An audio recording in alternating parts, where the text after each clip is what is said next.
Hello and welcome to FPL Mate, your best mate for Fantasy Premier League content for the 2022-23 season. My name is Dan and today we are doing a Game Week 3 episode of Buy, Sell, Keep, Avoid, the series where we look at some of the transfers in and out that you guys can make and whether they're actually worth going for or not. So if you do enjoy this one, please do leave a like, really helps out the channel, and do subscribe if you're new around here. But without further ado, let's have a look at the rules of the video. So buys are players you probably don't have but should consider bringing in, sells are players you probably have but should consider removing, keeps are players that you might be thinking about removing but I think you should keep them, and avoids are players that are pretty hyped up right now. I think they're actually potential traps that maybe you should avoid them after all. So 2 players in each category. Hopefully you're going to agree with at least some of them, but always interested to hear some of your thoughts on these suggested transfers. Without further ado guys, let's get on with them. So starting off with some buys, I'm going to stick in TONEY as our first player. Ivan Toney, I'm never quite sure how to say his first name, but Toney is probably the #1 forward target, I would say, aside from Jesus. If you haven't got Jesus, he is obviously your #1 priority transfer in, I would say, this week. You know, you just absolutely have to get him with Arsenal's upcoming fixtures. But if you have got Jesus already, then Toney is probably the second biggest option. Now, I know a lot of you guys have got Darwin Nunez. A little bit of a shame there, obviously, that he did get sent off and he's going to be unavailable for a minimum of 3 games, which is, you know, no good for FPL. So Nunez is going to have to be sold. If you haven't already got Jesus, then Toney seems like the really obvious replacement for you guys to go for. So the first 2 games, he's already got 1 goal and 2 assists, and that's despite playing 2 hard fixtures in Leicester and then Manchester United. The fixtures from here are looking up a lot. Fulham up next, newly promoted side, is always a good fixture to target. Then Everton at home, Crystal Palace away, which I think is kind of a little bit tough, but then at Leeds home again in Game Week 6 as well. And beyond that, there's a few good fixtures for Brentford as well. So their fixtures have well and truly swung. I do think it is a good opportunity to start going in on some of those Brentford players right now, and Toney seems like a really obvious one to go for. He's already had a price rise, but don't let that put you off him. He is going to be the main source of goals and possibly even the main source of assists at this Brentford team, because remember, he's a good passer as well. He's a good hold-up player, and he does distribute the ball to his teammates as well. And I do think he is worth the extra money to go for ahead of, you know, Brian Mbeumo, for example, particularly as Toney is more likely to play solidly as a central striker, which is kind of what we want, isn't it? So Toney, for a forward, definitely think he is the one to target if you have already got Jesus in your side. If you're maybe going for a 3 up front formation, Toney would be the one I'd go for. My next buy is Pascal Gross, which is a complete 180 from last week's episode of Buy, Sell, Keep, Avoid. Yes, I do occasionally get things wrong, and it's kind of ironic that I'm actually now suggesting to go for Pascal Gross after a game week he blanked compared to Game Week 1, where he actually scored a decent amount of points. Game Week 2 was actually the week that convinced me, because I kind of got reaffirmation about his positioning, and I think that's probably the key thing with Pascal Gross that I think is different between him last season and this season, is he's playing in a really, really advanced, I guess, right attacking mid position. Maybe not quite right wing, because it's a little bit more central than a right winger. He's playing like inside, which is very, very encouraging. He's in some really good positions. We know Maupay is likely leaving the club now, going to Nottingham Forest, which means Gross is going to be on penalties as well. He's a very good penalty taker, and he's going to be on those set pieces as well. So what you get for 5.6 million is a player who is playing in a really high advanced position. He's going to be on penalties and set pieces, and he's playing pretty well. I think he's playing pretty well as well in a Brighton team that is looking really quite fierce. Brighton looked really good. I know they didn't manage to get any goals against Newcastle in Game Week 2. I think we probably kind of expected that. But what we didn't expect necessarily was just how good Brighton would play. And they did play really well against Newcastle, and were very, very unlucky not to come away with some more points. Gross himself had a really, really good opportunity to score. I think he's going to get a few more opportunities to score in those pockets of space when the ball comes across. He seems to be the man there, ready to put the ball away. I think this looks good, and for 5.6 million, I know a lot of you guys are looking to find those cheap midfielders to go for. Gross seems to be the one to go for. I would also suggest maybe Martinelli here. The thing is with Martinelli is so many people own Martinelli already. So many people maybe can't quite afford Martinelli as well. I would go for Martinelli. If you don't have Martinelli, I would go for him ahead of Gross. It's kind of the same situation. If you don't have, if you don't have Jesus, go for Jesus over Toney. If you don't have Martinelli and you can, go for Martinelli over Gross. But if you do have those two popular Arsenal attackers, then Toney and Gross seem to be the good attackers to go for. So yeah, it's still a little bit early to know exactly how good Gross will be, but so far what I've seen from him, I'm actually quite impressed. So 180 from last week. I got it wrong. Hold my hands up. You know, we did avoid the blank in game week 2, fair enough, but I don't think he's going to be blanking too many more times in the upcoming game weeks with these really good fixtures coming up. All right, on to some sells. Leon Bailey takes the first sell spot. I think you guys can probably all understand why. Aston Villa switching back to that narrow formation. And when Aston Villa play that narrow formation, it's kind of like, where does Bailey go? Which is really, really difficult. And what makes things even more difficult is that they actually got a decent result. And when a team changes formation, a player drops out the team, and they get a good result, it's kind of like, is that going to continue? It is a very strong possibility that that could continue. So Bailey has kind of reminded us well and truly why he is a 5 million midfielder. Now, if game week 1 had gone differently and Aston Villa had played a little bit better in game week 1, put up a bit of better performance in game week 1, then we might be seeing a completely different situation. But the sad truth is that I think Aston Villa are going to play them narrow formation now. Bailey will be more of an impact sub than anything else. He's not really going to get enough minutes to make a significant difference in games, and you know that's going to be even worse when you look at some of these oppositions. Crystal Palace away, I think, is a really difficult game. I think Crystal Palace are a very, very good defensive team, so when you're an attacker, it's never really a fixture that you want to target necessarily. West Ham at home could be okay, but after that, Arsenal away, Man City at home, the fixtures are just not there. We're thinking this player is going to be a substitute now. We've got a well and truly deserved reminder why we were maybe being a little bit cheeky trying to go for a 5 million midfielder. Maybe that was never really going to work out, to be fair, but you know, we're in this situation. We've got to move on from here, and therefore Bailey is probably a sell. Now, if you can upgrade Bailey to a player in the region of 5.5 million or above, then that's probably going to be better for you. 6 million and above, you know, anywhere between 5.5 and 6.5, that's where the real opportunities for midfielders are. Unfortunately, there's not really too much around the 5 million mark, but I would maybe consider going down to a Josh Da Silva and just using Josh Da Silva as a bench player, or rotating him with someone like Nico Williams or Andreas Pereira, and kind of rotating those guys instead, because the value at 5 million is just not there really. It never really was going to be, so maybe swap Bailey down to a little bit more of a rotation option rather than a player that you're expecting to play every game week, unless of course you have money in the bank, in which case upgrade Bailey, but don't go for another 5 million midfielder. That's all I'm going to say. I think Rashford has to go down as a sell as well. I could maybe include other players like, you know, like Coutinho in this slot, and go for another Aston Villa player. I could go for Sancho in this spot, another Manchester United player. I could go for some of the injured players, you know, but that would be a bit of a waste of a sell slot, because you guys already know if a player's injured or suspended, then obviously you're going to sell them. You don't need my advice to tell you to sell Darwin Nunez, for example. But yeah, here we are. So Rashford I've gone for because he's pretty highly owned. I know a lot of people went for him in game week 1, and we're already seeing his price start to drop. He's down to 6.4 now, and if you wait too long, you are going to be priced out of some of those other players. Like I said, Martinelli would be a really, really obvious choice. If you've got a player like Rashford, if you've got a player like Coutinho, even a player like Sancho, I would just bank the rest of the money. Don't worry that you're downgraded to a much cheaper player, because a player like Martinelli will be a really good replacement for Rashford. Same situation with Rodrigo. I think he'll be a pretty decent replacement for a player like Rashford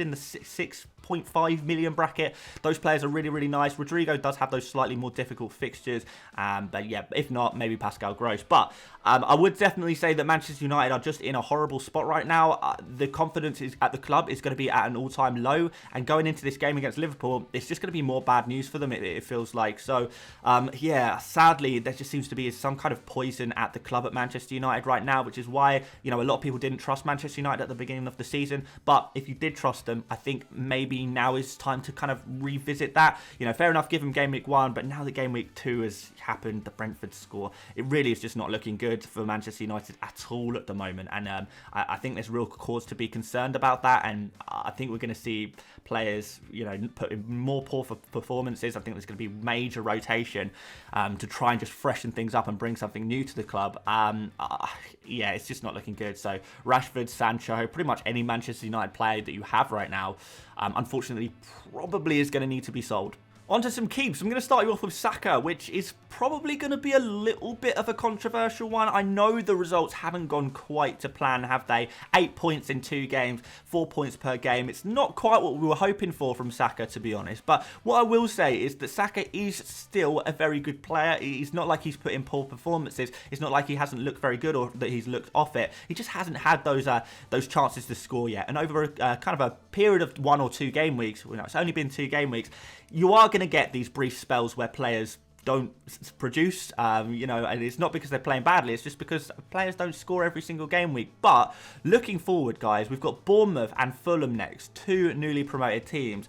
These are surely some huge opportunities to get some attacking returns from your Arsenal players. So it seems a little bit silly to sell, you know, who is one of Arsenal's best players. I mean, you could arguably say he's Arsenal's best player. Maybe Jesus has taken that crown now, but aside from that, Saka is right up there. He's, you know, very creative. He's going to be taking on hopefully a few more shots in some better areas. And remember, guys, we're still believing that Saka is going to be on penalties. And I know people are going to say, how do we know Saka's on penalties? Well, we were fairly confident before game week 1. I think it's maybe a little bit of confirmation bias if we're now suggesting that maybe Jesus is now going to be on penalties, who has an awful penalty record, or that Martinelli's going to be on penalties when he's kind of only taken 1 for the club, and it was a penalty that he kind of won as well. So yeah, Saka is probably still going to be on penalties according to comments from Odegaard pre-season. I don't think anything's changed since then, and I think that's just a nice little bonus to have. So yeah, over these next 2 fixtures, fair enough. If you want to add a player like Jesus or Martinelli to your roster, absolutely do it, but I would not do it at the expense of Saka. I think there are some other players that I'd be more willing to sacrifice in order to get Jesus and Martinelli than sacrifice Saka. Even if you're going for the triple up in Arsenal's attack, I don't think there's anything wrong with that going into the fixtures like this. I think Ramsdale has maybe been a little bit questionable, a little bit shaky at times so far this season. You know, maybe against the Leicester, he could have, you know, maybe conceded slightly less goals. Or maybe Arsenal in general could have conceded slightly less goals. But look, I like the triple up on Arsenal attack. I like going for an Arsenal defender. What I'm saying is, I just don't think I would be willing to sacrifice Saka. I think, you know, it could easily swing back the other way with Saka scoring more points than Martinelli. There's nothing to suggest that that couldn't happen. So if you can keep Saka, I would probably recommend that you try and keep him. Next keep is Trent Alexander-Arnold, and honestly, I can't believe I'm even having to say this, but yeah, Trent he's got so many transfers out already this I guess transfer window, this game week transfer window. People are selling, people are not confident, and people are kind of looking at the points he's got so far. 1 point in the first game, 2 points in the second game, and they're saying that's not good enough. But I really just think like players like this, well, any player in fairness, any player in the whole of FPL, you kind of just need to look at the context within their points. Has Trent played badly? I don't think anyone can say that in that Crystal Palace game that Liverpool or Trent played badly. They looked like they were dominating the game for the vast majority of the game. They really were playing quite well. They defended pretty well. On another day, you know, Van Dijk makes the slide tackle, then maybe Crystal Palace don't score, and suddenly Trent is going to be on an absolute monster of a score. In fact, I've just remembered that Trent he got a bonus point in that game last night as well. So he actually got 3 points in the second game. He almost got 2 bonus points despite it being a 1-1 draw. So that just goes to show you how good he is. Even when he, you know, concedes goals and doesn't get any attacking contributions, he is still picking up bonus points, which is quite fantastic, really. Creating so many chances in that game against Crystal Palace. You can see on screen, guys, his expected assists is already well over 1. Well, not well over 1, but it is over 1, which means that on average, you would have expected him to get an assist right now. Sometimes it doesn't work out like that. Sometimes it takes players to catch up with their XG, but you usually think that with a player like Alexander-Arnold, it usually does work out by the end of the season. So we are expecting him to get assists. He is due assists, if that is a way of you wanting to say that. But yeah, I just think it is kind of a little bit maybe reactionary to expect that Trent is not going to get any points. And I'll have to say, against this Manchester United side, and the United fans are probably going to hate me for saying this, but how can you sell a player ahead of a Man United game right now? Unless you're replacing Liverpool players with more Liverpool players, then there really is just no reason to sell them whatsoever. Trent, I would just not even consider selling. I think that maybe a small difference with Robertson, because I know a lot of you guys are going to say, what about Robertson? Should I keep Robertson? I personally think I would keep Robertson. The only way I would remove Robertson if I could reach 2 criteria. So the only way I would sell Robertson, and I wouldn't apply this to Trent, by the way, the only way I'd sell Robertson is if I can meet 2 criteria, and the criteria is 1, I am replacing Robertson with another Liverpool player, and the other Liverpool player is Luis Diaz. So if I'm removing Robertson and getting in Luis Diaz in a 2 transfer combo, particularly if you've got 2 free transfers, then yeah, I would potentially do that.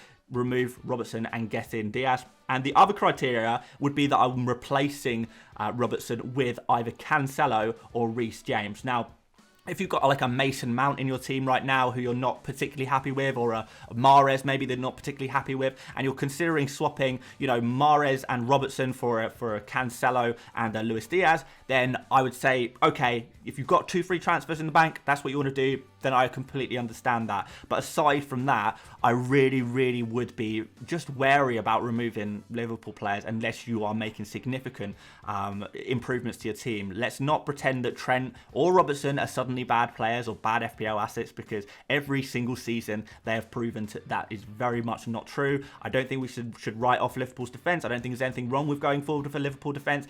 We are sometimes going to get periods where Liverpool concede goals in multiple games in a row. That's just going to happen. It just so happened that in this occasion, it happened in game week 1 and 2. So, as always, guys, I urge you to just try and calm down, try and keep a level head, try and not react to the game week 1 and 2 scores and results too much, and also look at the context of the player. Alexander-Arnold was pinging in balls all game, looked really likely to get a goal return in that game. Robertson was occupying fantastic positioning, pretty much playing as a striker for most of that game, which is just exactly what you want when we're dealing with our defenders, isn't it? So yeah, just try and keep it cool, guys, and only make these moves if you really think they're going to improve your team.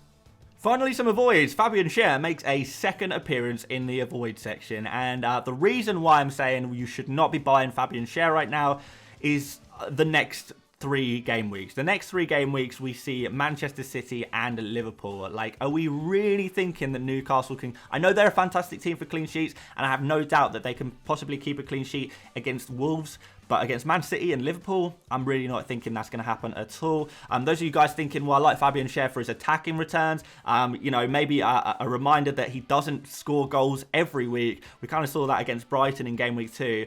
You see his stats on screen: 1 goal, 2 shots, 1 in the box, 0.18 expected goals, 0.09 expected assists, and 1 key pass.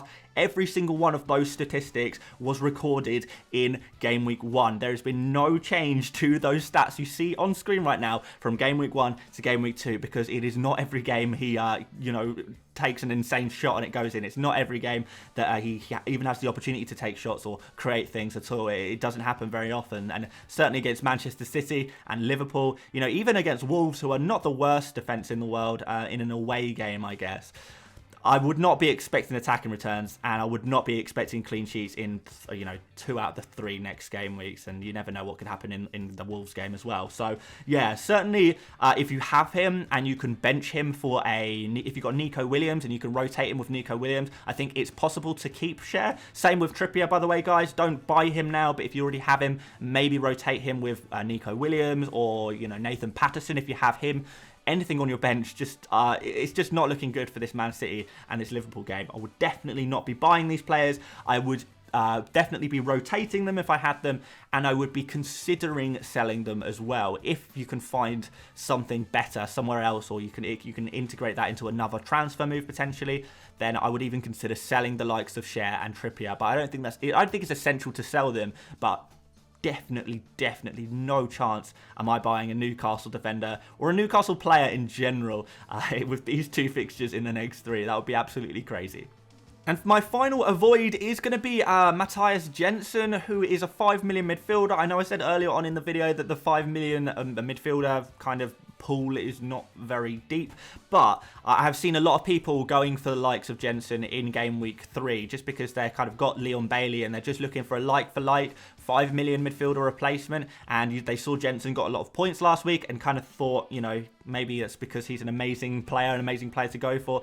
I have to say, the context of his goals and assists are very, you know, Jensen in Game Week 2 was just like this prime example of where a player can score very highly, where they really, I don't want to say they didn't deserve the FPL points, but they got FPL points in ways that was very, very unsustainable. So the assist from Jensen was a kind of just a normal sideways pass to De Silva, who went on this run, took a shot from miles out, and De Gea really messed up and failed to save the shot. That is very lucky to get assist points in that way. And the goal was the goal where De Gea kind of rolled the ball out, well, played the ball out short to Christian Eriksen it was, and Jensen managed to make the tackle and took the shot that went in. So those two ways of getting points, these are not things that are going to happen every game week. These are both freak occurrences in FPL that when it happens to you, when it happens to one of your FPL players, you stand up and you say, yes, I will take those points. But when we're looking forward and looking for, you know, if players are going to produce those kind of points in the future, it's not something we can really expect. So Jensen, definitely the way he got his FPL points has really trolled us and is going to troll a lot of people into thinking he is suddenly a very good FPL option. Don't get me wrong, I kind of like that he takes, you know, he's on some set pieces, which is quite nice. I don't think he's a bad player at all, and he probably will pick up some points throughout the season, but he's not going to get returns like that for the rest of the season. No way. I wouldn't be surprised if he only got a couple more goals and assists between now and the end of the season. So to bank on him getting them now would be quite ambitious. And definitely what I would say is that just go for De Silva. If you're going to go for a 5 million midfielder from Brentford, then why not just save a little bit of money, go for De Silva. I think De Silva is probably a little bit more attacking than Jensen, a little bit more exciting than Jensen as well, and we'll take a few more shots on. I just think De Silva is a slightly better option at a cheaper price. So yeah, if you are a Bailey owner and you wanted to go for a Brentford midfielder, Jensen's not the one, De Silva is the one. But even De Silva is not a player I would be happy to play every single game week. He's more of a rotation option, I would say, in your FPL team. So there we go, avoid Jensen. Okay guys, quick conclusion before we end the video. I would say guys, just try again, as always, not to judge too much based on 1 or 2 game weeks. It's such a small sample size. If you start to increase the sample size to, you know, 4 or 5 game weeks, things are going to look really different to the samples that we saw in game week 1. I know this is a real freak occurrence, but for example, if we're just looking at points alone and we're just picking players on points they scored last game week, I mean, let's look at Mitrovic and Nunez in game week 1 compared to game week 2. Absolutely smashing it in game week 1 and then getting minus points in game week 2. Same with Saliba, you know, great points in game week 1 and then minus points in game week 2. So again, just try not to judge. I know that's like a random example, it doesn't quite add up, but what I'm saying is 1 game week's worth of points does not equal a player who's going to get you points every game week. Is pretty much what I'm saying in this instance. So yeah, just try and keep calm. Only make decisions that you are really confident in. Take out bad players, not bad point scorers, and well, not necessarily bad. You know, you want players who are good at scoring points, but don't assume a player is bad just because they scored low points. Is what I'm saying. Really, try and watch some highlights and stuff if you can before removing players to see if they actually played well or not. And yeah, that's pretty much all I'm going to say today. Those are the suggestions for the transfers. Hopefully there's some good data in here today. And yeah, there we go. Thanks so much for watching, guys. Please do like the video if you did enjoy what you saw today. Really does help out the channel so much. Do subscribe if you're new around here. We've got 100 experts coming out tomorrow. Then we're going to do my team selection on Thursday. And then on Friday, we're going to do a kind of a bonus video where we're going to talk about some of the midfielder options that you can go for. I know we covered it a little bit, but I do want to go into a little bit more detail about the various midfielder options that you can potentially transfer into your FPL team. So do stay tuned for that. Of course, if you want a bigger transfer video that covered more players than today's video, we did also do a tier list video, so go check that out. That was uploaded yesterday. But that's it from me today. Thank you so much for watching once again, and I will see you later, mates. Bye bye.